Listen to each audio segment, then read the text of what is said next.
This used to be a Toys R Us, but over there is absolutely a prison.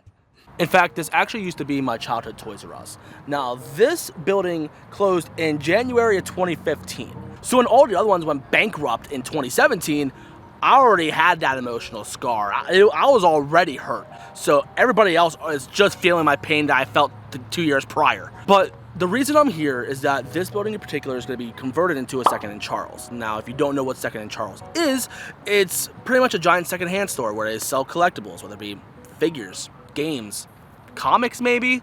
They do a lot of music, whether it be CD or vinyl, a lot of books. But point is, a giant secondhand shop for collectibles, and I'm happy that out of all businesses, they're the ones going in here. Now, they've already started construction. They're already doing repainting. They got rid of the rainbow tiles, and I'm pretty upset about that because I'm a grumpy old man. I'm 31 years old, so I'm going to talk about why I miss this place and how you used to be able to afford things back then too.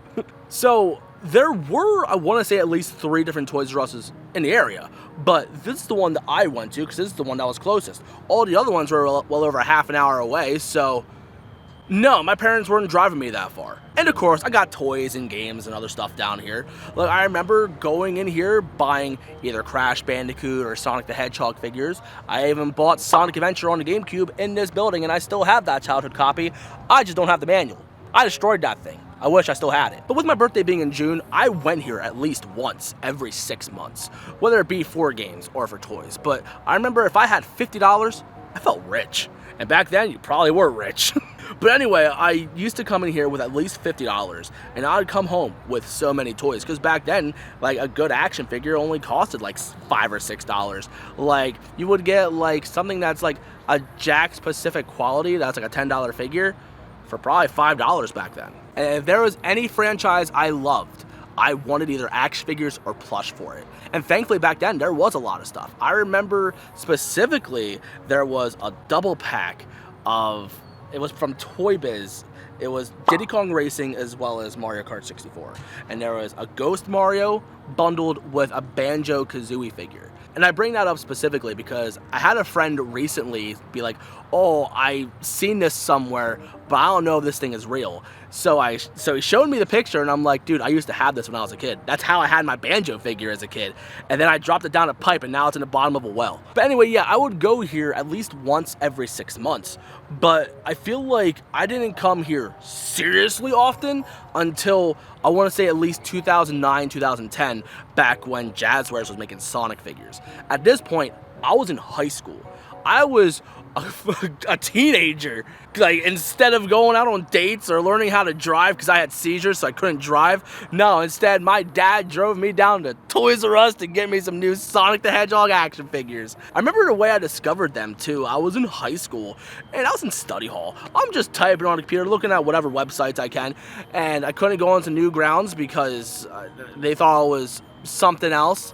I just went there for Flash games, but that's okay. But anyway, I stumbled upon Toys R Us's website, and I just looked up Sonic the Hedgehog because I was obsessed with Sonic at the time. And still am. But then I see this comic pack. It's Knuckles with a clear blue Sonic and a special comic. I got that as well as the Sonic and the Black Knight 3.75-inch figures. And that had me hooked. Because at the time, when they first came out, when Jazzwares was first making their figures, the quality on them was, hit and miss. But like, the paint jobs were incredible.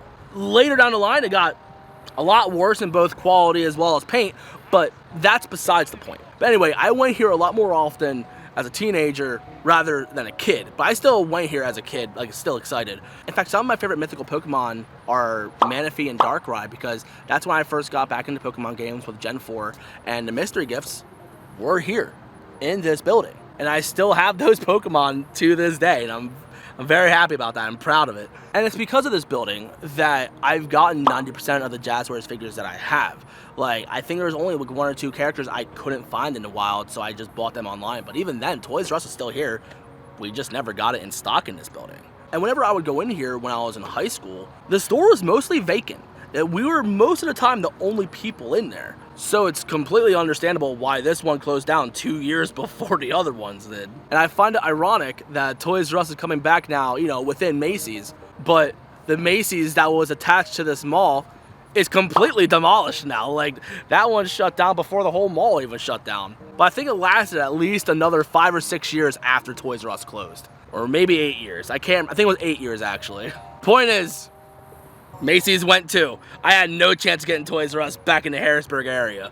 And I remember even in high school, I got my first 3DS here, like the original 3DS, I got it here. And at the time, it was still like $250. So I got that ambassador program, but I didn't get it at launch. I got it like months afterwards. So at this time, Ocarina of Time 3D was out, but instead of buying Ocarina of Time, I bought Cartoon Network Punch Time Explosion, because I knew it was a Smash Brothers clone, and it had Cartoon Network characters. I was excited. It wasn't very good. And then the next game I got was Nintendogs Plus Cats. You can see my life choices going on from here. But then later I got Zelda, you know, third time's a charm. Now don't get me wrong. I am pretty sad that Toys R Us is going away. And part of me was hoping that since this building has been vacant for almost 10 years, I would hope that Toys R Us would come back to this building. But that's kind of like holding on to the grip of like an ex-girlfriend that you really hope would come back to you. No, move on, man. It's been almost 10 years, let it go. But getting back on track, like, I got a lot here, but there's also a good amount that I didn't get here. For some reason, they never had Codename Kids Next Door figures here. Never understood why. We had to go to New York for that one, which, fun fact, next to this Toys R Us, there was a bus stop. Not like a city bus, like a tour bus. Like, it was a whole destination for it. And we went on that bus in this parking lot to go to Toys R Us in New York. And I remember there was a big Ferris wheel inside. At the time, I was scared of heights, and part of me wanted to ride it because, you know, memory's sake, but thankfully it was out of order the day I went. So some people will say, boo, but part of me is like, thank God, I'm scared of heights. But there are so many things here that I wish I could have gotten. The biggest thing I really wish I could have gotten was, I think it was either 10 or 12 inches, the Resource Sonic that talked. I wanted that thing so bad. I remember I even said multiple times I wanted this thing. Now keep in mind, when I was a kid, I mostly got everything I wanted. Not because I was a spoiled little brat, some would say otherwise. It's just because I was just well behaved and well rewarded. If they said no, I had no problem putting it back. I'm like, okay, put it back. And then if we came back and it was still there and I still wanted it, if they had the money, then sure, I got it.